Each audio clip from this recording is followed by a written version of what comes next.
Hi, it's me again with Corel Tips and Tricks. In today's video, I'm going to show you how to make this. It maybe like a round black disc with a rounded corner and kind of the light shining on it and not over here.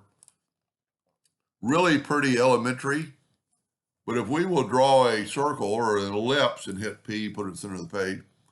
And then I'm going to just take the plus key and I'm going to move it over, holding down the control button. And I'm going to get that shape right there.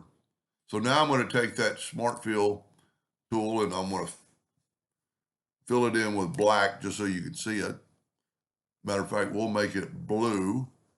And then I'm going to take away the ring that I moved. So this is our original ring.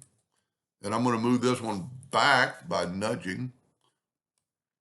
A couple of ways you could do it, but the easiest way is probably grab one of the outside corners, holding down the shift tool so it'll make that edge. Now let's move that over. Go ahead and make this black. Take away the outline. Make this white and move it over. And look at that.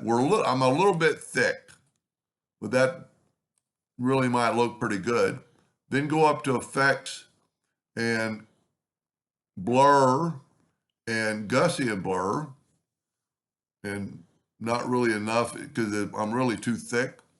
So blur it a little bit. That looks really awesome. It looks like kind of like a mint or something, but you could still take it a little bit further if you're not happy with that. Go to the transparency tool and put a little bit of transparency on it and it'll make it less defined. I actually think it looks pretty good like that.